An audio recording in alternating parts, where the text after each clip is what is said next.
आपकी अदालतों से कथावाचक धीरेन्द्र कृष्ण शास्त्री भारत को हिंदू राष्ट्र घोषित करने की मांग को दोहराई है और कहा कि एक बार हिंदू राष्ट्र घोषित हो जाने के बाद हम अखंड भारत मांग लेंगे।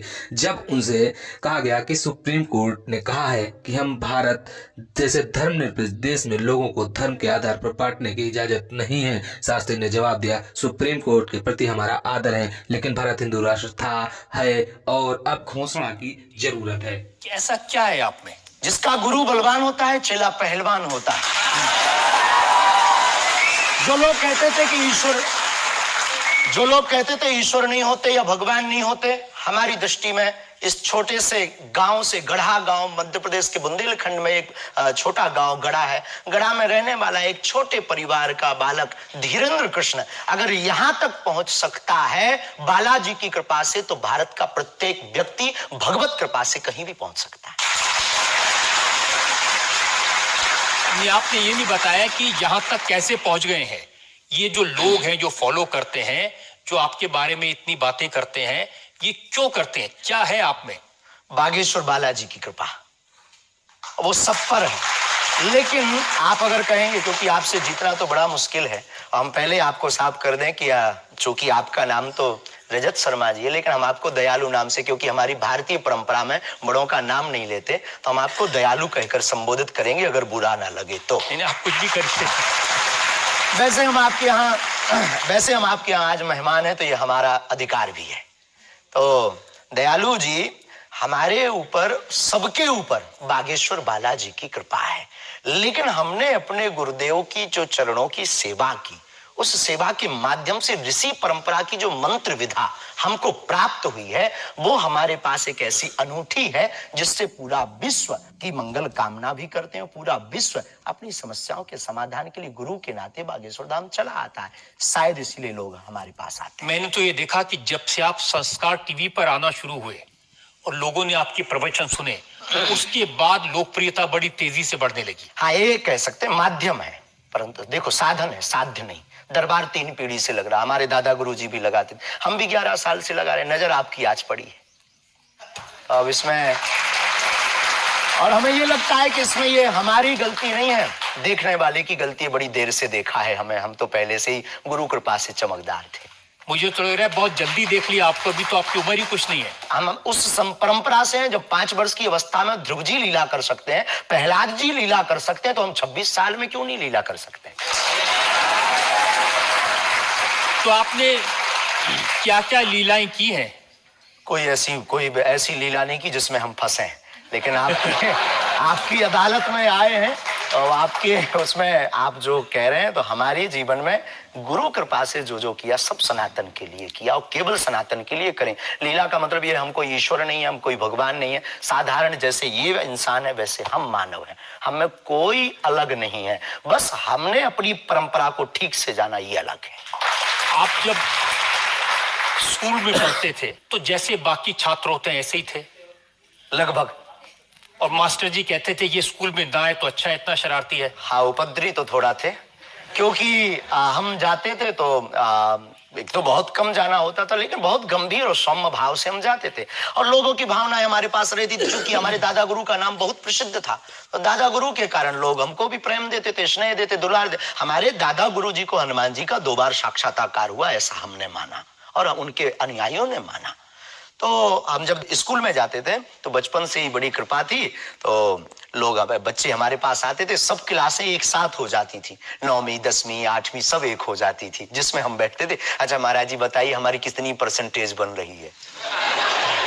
तो हम, वो बचपना, उस वक्त ऐसा भाव रहता था दिखाने का। अब तो बहुत गंभीर हो गए, लोगों ने कह करके हमें बड़ा गंभीर बना दिया, तो वो भाव रहता, अच्छा ठीक है तेरी प्यारे 56% बन रही, और मेहनत कर, 60 हो जाएगी।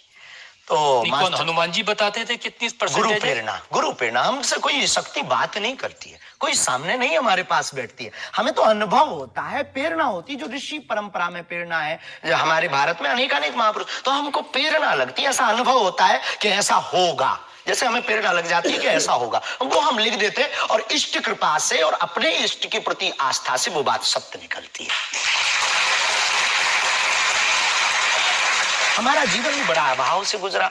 एक छोटी झोपड़ी रहती थी, वो भी झोपड़ी, कच्ची झोपड़ी, उसमें पिताजी रहते थे, हमारी माँ, हमसे छोटी बहन और उससे छोटा भाई, 5 लोग उसमें रहते थे। उसी में भगवान को स्थान था। दादा गुरुजी निर्मोही अखाड़ा से साधु थे, तो उन्हें परिवार से ज्यादा मतलब नहीं था। तो बड़ा अभाव में गुजरा हमारा जीवन, बहुत विचित्र स्थितियों में गुजरा। लेकिन अभाव ने प्रभाव की महिमा बताई और आज प्रभाव ने हमें अभाव की महिमा बताई।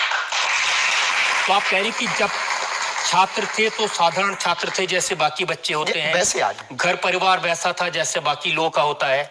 कोई नई बात नहीं, कोई ऐसा, हम कोई ईश्वर नहीं है, हम संसार से कोई अलग से ब्रह्मा जी की फैक्ट्री से सेट नहीं हुए। हम जैसे दुनिया है वैसे हम हैं। बस गुरु परंपरा और हनुमान जी की कृपा क्या होती है, शायद हनुमान जी ने और गुरु ने हमको चुना ये ललकार कर बताने के लिए, हमें लगता है। इस देश में तो बहुत सारे लोग हैं जो हनुमान जी के भक्त हैं, करोड़ों लोग मंगलवार को, शनिवार को मंदिरों में जाते हैं, व्रत रखते हैं, प्रसाद चढ़ाते हैं। तो हनुमान जी ने आपको क्यों पकड़ा? कुछ ज्यादा ही घनिष्ठता होगी हमारी, उनको ज्यादा मोहब्बत हम पर आई होगी। लेकिन इस करोड़ों लोगों में हनुमान जी के लाखों भक्त हैं, उन्होंने अपने लिए मांगा और हमने पूरी विश्व के लिए मांगा। इसीलिए हमें लगता है कि हम में और बाकियों में अंतर। देखिए, आपने क्या मांगा इसके कुछ वीडियोस मैंने देखे हैं। वाह। आप लोगों से कह रहे हैं कि आपके पास जितना चाहे दान दे दो, अपना मकान दे दो, फ्लैट दे दो, बंगला दे दो, घोड़ा दे दो, गाड़ी दे दो, सोना चांदी, बैंक, एफडी, मंगलसूत्र, अंगूठी, लुगाई लड़का छोड़ के सब मुझे दे दो। ये हमारा डिस्क्लेमर रहता है दरबार के पहले का। लोगों को जो भावनाएं रहती हैं कि गुरु परंपरा के लोग और साधु लोग दरबार इसलिए लगाते हैं, भगवान को इसलिए रखते हैं कि ये कमाई का जरिया बनाते हैं। और हमने अपने दरबार में बैनर लगा करके, वो माइक पर ठोक करके बोलते हैं कि यहाँ किसी भी प्रकार का शुल्क, फीस, दक्षिणा नहीं लगता। पर अगर तुम शिष्य मानते हो अपने आप को और हम गुरु हैं, तो गुरु परंपरा के नाते अगर कुछ भी तुम दे दो, अगर आप भी इंडिया टीवी का ये हाउस हमारे नाम करें, कोई दिक्कत, हमें कोई दिक्कत, और लेते भी है। लेना बुरा नहीं है, उपयोगिता बुरी है। लेकर के उसका सदुपयोग करते या दुरुपयोग करते। हम लेते हैं, कोई अगर देता है तो स्वीकार करते गुरु के नाते। हम उस परंपरा से हैं जहां अंगूठा तक दान गुरु को दे दिया जाता है, हम भी लेते हैं। कितना कमा लेते हैं? हमारी तो कोई फिक्स कमाई नहीं है, क्योंकि हमारी कोई कंपनी या बिजनेस नहीं है। कोई चढ़ा जाता है, हमारे पास करोड़ों सनातनियों का प्यार, लाखों करोड़ों लोगों की दुआएं, हजारों संतों का आशीर्वाद, इतनी हमारी हिसाब कमाई। किताब तो रखता होगा ना कि कितना पैसा आया, जितने सनातनी उतनी कमाई, हिसाब आप लगाओ।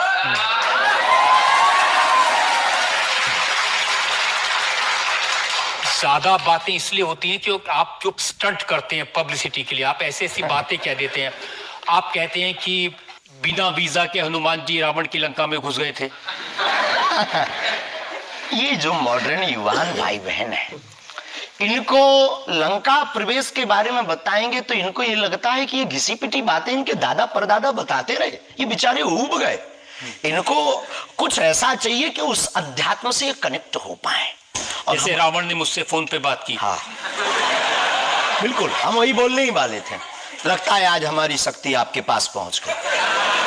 तो हमें आपको समझाना है, रावण से फोन का बात का मतलब सबके अंदर रावण बैठा है। कोई ऐसा दुनिया में नहीं जो गलत कृत्य देख रहा, गलत कर रहा और सच जानते हुए चुप है, वो रावण की दृष्टि का आदमी।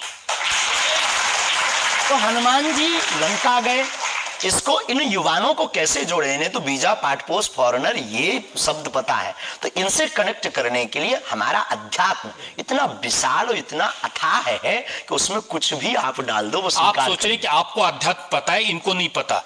इस देश की जनता को आपसे ज्यादा अध्यात्म पता है। ऐसा हमने नहीं कहा। हाँ। हमें अपने हिसाब का पता है, उन्हें अपने हिसाब का। वो अपने में श्रेष्ठ हैं, हम अपने में अब जो कोशिश कर रहे हैं विद्यार्थी। हमने ऐसा कभी नहीं कहा कि हम श्रेष्ठ हैं, और ये आरोप हमें नहीं लगता कि ठीक है। आपका ये कहना कि मेरे पास एक गधा है जिसमें वाईफाई है और वो प्लेन में भी वाईफाई चलता है, ये मजाक की बातें नहीं है।